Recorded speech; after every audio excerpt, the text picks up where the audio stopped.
pengajian itu yang terpenting itu adalah bukan kita terpesona dengan ceramahnya, bukan khusyuk waktu kita dengar ceramah, atau mungkin nangis waktu mendengar ceramah, bukan itu. Akan tetapi setelah kita keluar ada perubahan atau tidak pada diri kita. Ini yang harus kita jadikan bahan renungan untuk kita. Berapa kali kita ngaji? Kalau masalah terpesona mudah, mungkin terpesona dengan ceramahnya seseorang, mungkin hati kita waktu itu lagi sensitif sehingga disentuh dengan kalimat lembut, langsung ke bawah kita menangis. Bukan itu. Akan tapi tanya besar buat kita, sudahkah kita berubah? Jika pada pertemuan yang lalu kita sampaikan agar jangan biasa kita mencari-cari kejelekan seseorang. Pertemuan yang lalu masih ingat mencari kejelekan orang lain. Kita naudzubillah, ini hobi buruk. Orang yang mencari kejelekan orang lain itu sebetulnya karena hatinya jelek, matanya kotor, sehingga bisanya hanya melihat kejelekan orang. Maka sesungguhnya kalau orang kerjaannya mencari kejelekan orang, memang dirinya jelek. Kayak ulat, kayak lalat. Lalat tuh senengnya sama yang busuk-busuk. Jadi kalau kita koreksi diri kita deh, kalau kita ngelihat seseorang tuh gampang fasih banget kalau tentang jeleknya dia gini, sampai nggak tahu aibnya orang itu, bisa ngerti ciri kejelekannya orang itu ada. Si dia begini kejelekannya, naudzubillah. Maka yuk kita minta kepada Allah, ini pertemuan yang lalu, bagaimana kita membiasakan untuk melihat sisi baiknya orang lain. Jangan biasa melihat sisi jeleknya. Kalau kita melihat sisi jeleknya orang lain, apalagi man tatabba'a aurata akhihi, barang siapa mencari-cari kejelekan saudaranya, tatabba'allahu auratah. Allah yang ngancam melalui lisan Nabi, ya Allah yang akan membongkar aibnya. Makanya kalau orang suka membongkar aibnya orang, dibongkar oleh Allah. Wa yafdahu, dan Allah akan rendahkan dia. Wastabaitihi, biarpun di tengah rumahnya, akhirnya tidak terhormat di kalangan ibunya, di kalangan anaknya, di kalangan saudaranya. Makanya jangan biasa deh kita mencari-cari kejelekan orang. Akan tapi lihat, ada akhlak mulia yang diajarkan Nabi. Kalau kita melihat kejelekan seseorang, ini pertama, langkah pertama sebelum kita melanjutkan pelajaran selanjutnya. Kalau ternyata kita harus melihat, nggak sengaja, kita tidak mencari-cari, karena kadang tidak mencari kelihatan. Kalau kita melihat kejelekan seseorang, pastikan Anda sebagai seorang beriman, Anda harus sedih, karena dia adalah orang umat Nabi Muhammad melakukan kesalahan, kejelekan. Kalau Anda belum merasa sedih, iman Anda yang kropos. Iman Anda yang kropos. Apalagi sampai bertepuk tangan tuh, syukurin, gara-gara saingan sama-sama ustadz. Ustadz saingan sama ustadz, lihat ustadz lain kepleset, seneng, syukurin tuh, jatuh dia matanya depan jamaah. Ada mengenai begitu. Nah, ini memang orang busuk, gelarnya mau ustadz, tapi ustadz busuk. Tapi orang beriman nangis seharusnya mendengar saudaranya kepleset. Makanya apa sekarang, selama ini apa yang ada di hati kita? Mana hati kasih? Ya kalau Nabi Raufur Rahim, diutus rahmatan lil alamin, maka umat Nabi hendaknya harus punya kasih sayang. Kasih sayang itu adalah bagaimana mata kita di saat melihat orang yang bermaksiat. Orang bermaksiat. Suatu ketika ada seorang imam Muhammad Al-Bakir, seorang imam besar, itu dengar berita, ya imam, di kampung sana ada orang berzina. Dengar orang berzina, tiba-tiba berderai air mata, menangis beliau. Sampai yang memberitahu itu ketakutan, ya imam, memang apa urusanmu dengan dia kau sampai kau menangis? Apakah itu anakmu, saudaramu? Dijawab, yang aku ketahui di kampung sana itu semuanya umat Nabi Muhammad. Artinya yang berzina adalah umat Nabi Muhammad. Aku tidak rela jika ada umat Nabi Muhammad berzina. Sedih, nangis. Mestinya kita tuh seperti itu. Kalau dengar berita ada saudari seorang muslimah melakukan zina, mabuk atau apa, penangis seharusnya kita itu. Dan kita berlatih seperti itu. Jangan biasa tertawa lagi sambil bisik-bisik, tahu enggak, tahu enggak. Wah, ini neraka ini orang. Langsung jabri, tahu enggak, Masya Allah, ini loh fotonya, tak. Saya sadap, ini saya screenshot, saya ini macam-macam. Innalillah. Hati-hati, ayo kita belajar yang baik deh. Hidup enak itu gampang sebetulnya, asalkan penyakit-penyakit ini kita hilangkan enak. Bayangkan, kita enggak pengen tahu dosanya orang, kita pengen melupakan kesalahan orang, kita mudah memaafkan, kayak enak kayak di sorga gitu. Coba itu orang yang hatinya dendam, dengki, benci, apalagi naudzubillah ngelihat orang umat Nabi Muhammad melakukan maksiat lalu bertepuk tangan, mana imannya? La yu'minu ahadukum hatta yuhibba li akhi ma yuhibbu li nafsihi. Orang beriman itu, umat Nabi yang beriman tuh ngelihat saudaranya melakukan maksiat nangis sedih seharusnya. Nah, kebalikannya tadi bukan mencari-cari. Tadi kan kita sudah tutup, insya Allah amal ilmu pertama sudah selesai, bahwasanya kita tidak akan mencari-cari kesalahan orang. Yes. Tapi kalau kita ternyata melihat, pastikan di saat melihat Anda harus sedih. Kalau Anda sedih, Anda harus tumpangi. Kalau Anda belum bisa sedih, berarti Anda kotor, Anda istighfar banyak, lalu Anda tumpangi dengan panjatan doa. Ya Allah, itu tetanggaku mabuk, ya Allah.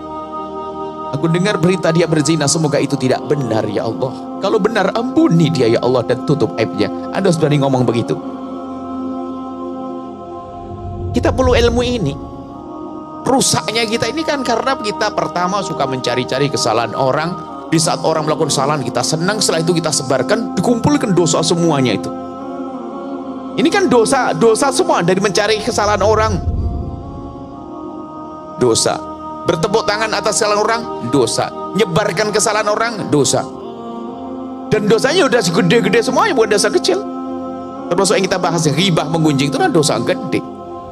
Menggunjing, kita akan mengupas sedikit. Menggunjing, ngomongin kejelekan orang. Orang tuh ngomongin kejelekan orang tuh dasarnya apa sih? Dasarnya dia tahu dulu dong. Kalau sudah hobi, itu dasarnya tahu, bukan sekedar tahu, mencari tahu untuk jadi bahan diskusi obrolan. Tahu enggak? Kemarin. Tahu enggak? Bahkan kalau dia menjadi orang yang paling tahu tentang aibnya seseorang, bisa menjadi idola di antara kawan-kawannya. Wartawan istimewa. Sudahlah, ayo kita semuanya belajar, naudzubillah. Kita minta kepada Allah agar Allah menutup aib saudara kita dari mata kita. Dan kalau lihat, ini tadi kami sampaikan, kalau kita melihat kesalahan siapapun, pastikan itu jadi bahan bagi Anda untuk mengadu di tengah malam. Pastikan, kalau Anda belum biasa, pastikan. Jadi itu kita diajari semacam itu. Pastikan di malam hari, ya Allah, aku tadi terlanjur melihat berita si fulan, orang itu melakukan dosa, mabuk, ada zina, ada ini, ya Allah. Bahkan termasuk mungkin seorang artis. Makanya saya pun tidak berani gunjing artis. Susah saya minta maafnya. Saya tidak pernah ketemu artis. Saya tidak nyari dia, dia tidak nyari saya, kan gimana ketemunya? Makanya saya juga nggak mau. Kalau seandainya ada yang mereka bermaksiat, ahli la ilaha illallah, kita doakan. Selagi umat Nabi Muhammad, semoga Allah ampuni, semoga Allah beri kesadaran. Dan itu, apalagi itu adalah sepupu kita, apalagi itu sahabat kita. Hidup enak itu kan seperti itu. Cuman Masya Allah, setan nggak seneng. Setan itu menanamkan kebencian di hati kita dengan dibuka mata kita tentang aibnya orang lain. Kita mudah. Ada nasib buruk seseorang kalau dibuka aibnya orang. Setelah dibuka aibnya orang, dia punya kamus kejelekan orang. Tahu semuanya. Masya Allah. Bahkan dia menjadi referensi istimewa. Kalau pengen tahu kejelekan siapa, dia paling tahu. Sehingga kalau ngomong pun juga ceplas-ceplos. Komentari orang ceplas-ceplos, hati jelek semuanya. Baik. Pertama, jangan mencari kejelekan seseorang. Ini sudah dibahas pada pertemuan yang lalu. Kalau ternyata Anda menemukan kejelekan seseorang, tumpangi dengan panjatan doa.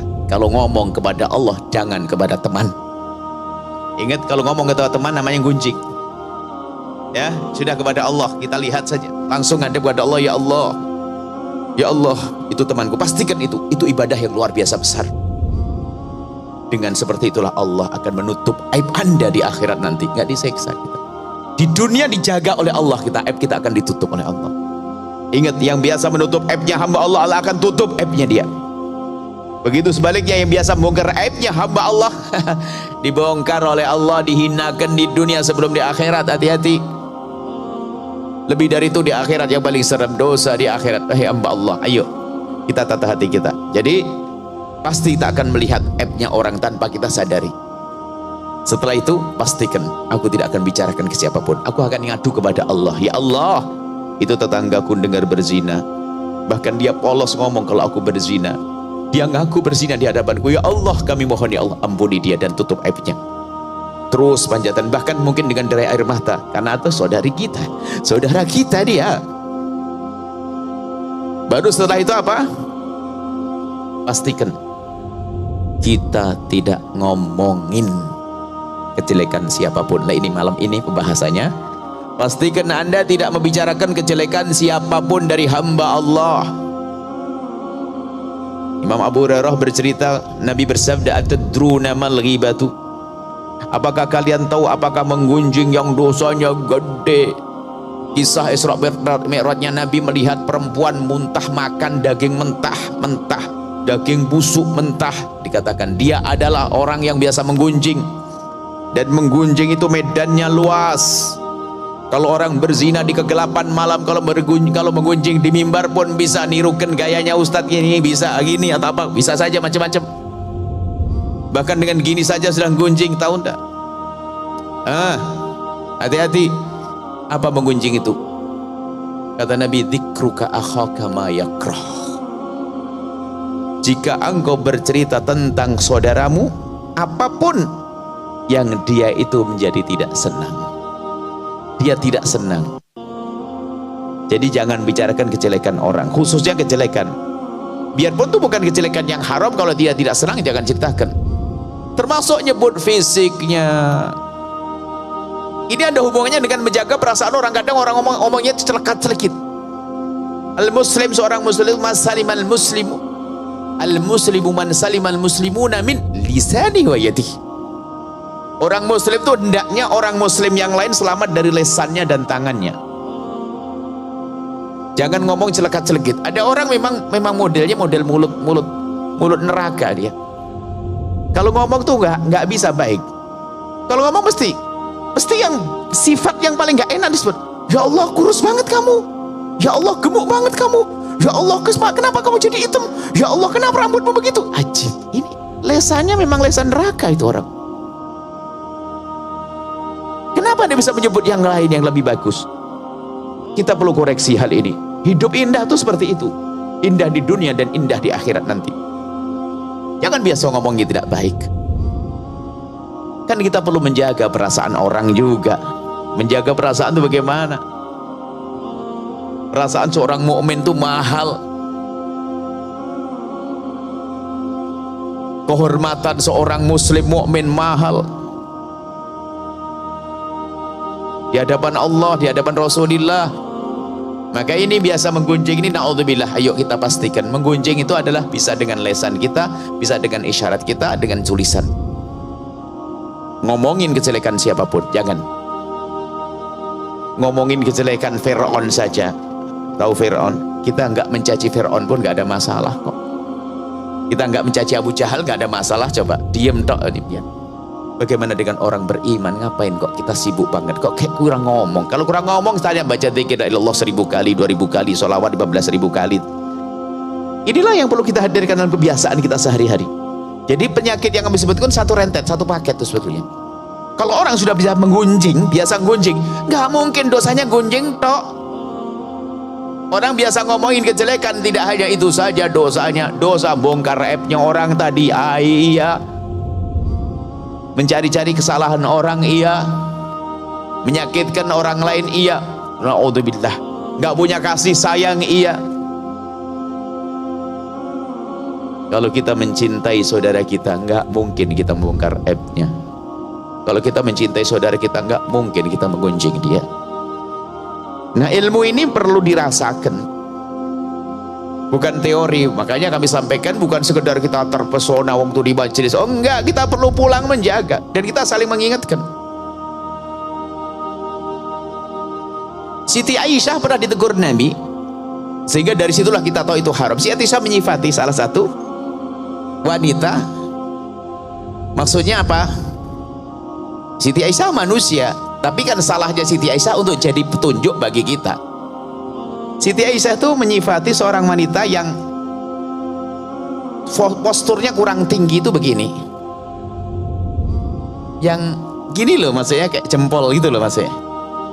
Nabi marah. Ketahuilah bahwasanya kalau seandainya kau meludahi air laut yang tawar jadi asin semua, jadi busuk semuanya. Jadi tidak sudah nyifati orang.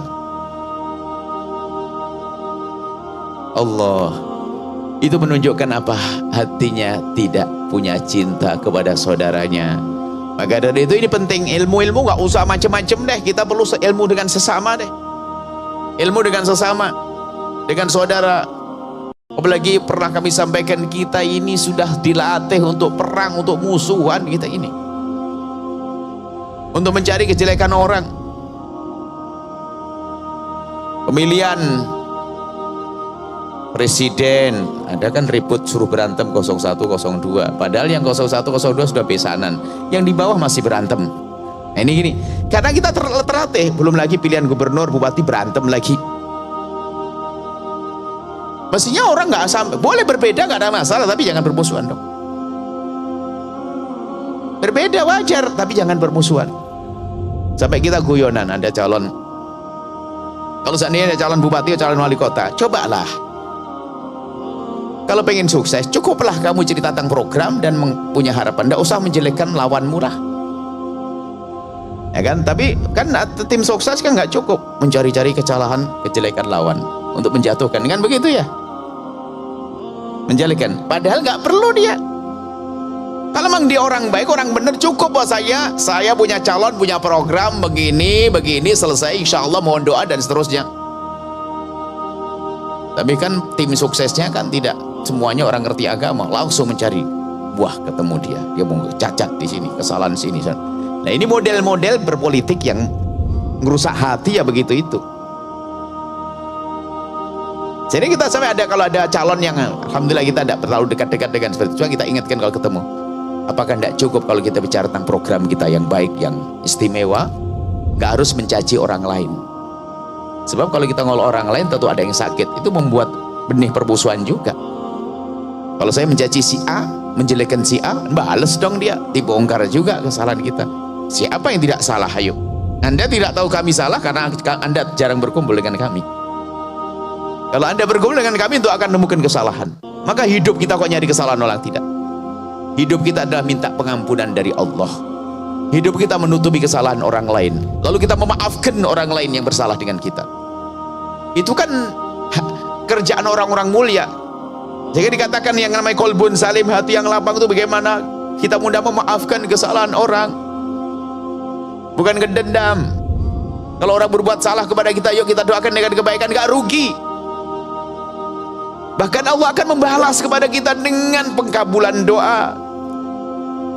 Coba kan istimewa banget, kita dicaci, diolok, dicaci, diolok. Ini balikannya ya. Kalau tadi kita sudah jangan ngolok, jangan mencaci, jangan membahas kejelekan orang. Ini satu permasalahan. Tapi di sisi lain, kalau ada orang mencacimu dan mengolokmu, bagaimana kira-kira? Ada orang membongkar aibmu, bagaimana?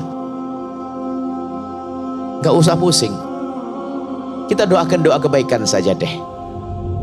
Jangan sampai kita dibongkar aibnya oleh dia, kita terpengaruh, bongkar aibnya juga, berarti aku dengan dia sama-sama ahli neraka, kan begitu. Kita sering terpengaruh. Ada orang suatu ketika kan tanya ke Nabi, ya Rasulullah, ada orang dia jahat kepada saya, terus kalau saya balas gimana? Ya kamu sama dengan dia. Agar menjadi istimewa, balaslah dengan kebaikan. Orang mencaci kita, mengolok kita dan sebagainya, oke, kesempatan bagiku untuk menang di atas dia.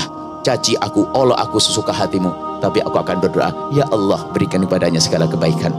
Ini akhlak mulia yang diajarkan oleh Nabi SAW.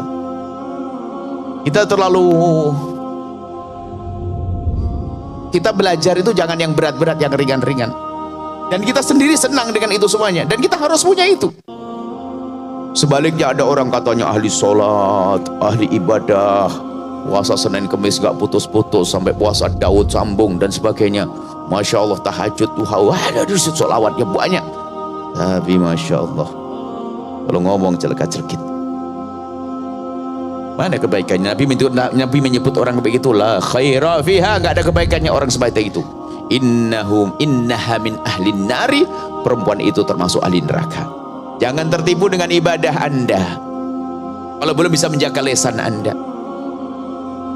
Cuman lesan kan tidak serta-merta ngomong, lagi-lagi lesan sumbernya dari mata. Anda melihat orang, Anda dengar. Maka nanti yang perlu kita jaga telinga kita. Maka jangan duduk sama orang suka gunjing juga. Jangan mau dengar, jangan duduk sama orang yang suka beritakan tentang aibnya orang. Kalau Anda duduk dengan orang yang menggunjing, Anda ke bawah nanti. Baik, intinya harus takut yang ini. Neraka hukumannya. Dan rusak hidup kita, naudzubillah, saling permusuhan, saling mencaci, saling olok dan sebagainya. Subhanallah, ini ilmu ini yang harus dihadirkan. Ilmunya para waliullah itu ilmu sederhana begini ini. Bukan ribuan sholat yang kita kerjakan, bukan ibadah-ibadah yang seperti itu. Ibadah mereka mungkin pas-pasan saja. Pas-pasannya mereka artinya. Cuma yang lebih penting bagi mereka adalah menjaga hati kita agar tidak keluar caci maki dari lisan kita, agar tidak keluar gunjingan. Dosa kan di sini. Kalau masih ada kita simpan di hati, kita punya dendam, kita marah, kita simpan di hati, kemudian kita perangi, nggak jadi dosa kok. Bahkan kita perangi, aku marah betul dengan dia, kurang ajar, tapi aku tidak boleh menampakkan, tidak boleh aku caci dia. Ya Allah, ya Allah. Oh, dia pahala itu. Selagi masih di hati. Yang repot kalau sudah keluar di lesan. Baik, inilah yang perlu kami hadirkan dalam pertemuan-pertemuan akhir-akhir ini. Kita waktunya untuk benah hati. Dan itu ilmu berat. Bukan berarti yang ngomong ini sudah oke. Oh, belum. Justru pokoknya Anda kenali pokoknya. Kalau saya sering ngomong sesuatu itu berarti saya takut di situ tuh. Saya ngomong gunjing, kayaknya saya takut gunjing, maka jangan bertanya. Jangan sampai bertanya yang sifatnya gunjing. Ya, Buya, bagaimana pendapat Buya tentang artis itu? Ini kurang ajar ini, ngajarin. Bagaimana pendapat tentang ustadz itu? Jangan pakai pendapat ustadz, sudah. Kita bicara yang lain-lain saja, benah diri deh, jangan ngomongin kejelekan orang. Maka majelis kita bebaskan dari itu. Dan juga kami ingatkan yang punya majelis, kami tahu bahasa ibu punya majelis, perkumpulan majelis. Kami sampaikan kepada semuanya, jika majelis Anda ingin lestari, damai dunia akhirat, tolong hindari majelis Anda untuk membincangkan kejelekan orang. Jangan digunakan untuk membincangkan kejelekan orang, sebab sudah diancam oleh Allah. Kalau sudah membicarakan kejelekan orang, mencari-cari kejelekan orang, Allah akan rusak, hancurkan di tengah-tengahnya. Gak bisa lama, bahkan di keluarga pun jadi berantakan. Tolong wahai hamba Allah, ayo mulai saat ini kita rantai dari pertama. Jangan mencari kejelekan orang. Pastikan Anda tidak perlu mencari-cari. Pastikan di saat Anda mulai ada penyakit, ada orang hobi tangkas betul. Anda punya HP di depan dia 2 menit langsung buka, dia tahu. Bahkan sak tafsirannya, kalimat kepalanya dia ngerti, dia begitu, dan dia bisa terjemahkan. Ada orang yang cerdas begitu. Kalau ke rumahnya orang, buka buku tuh yang paling pertama dibuka, ada buka agenda yang ada sini.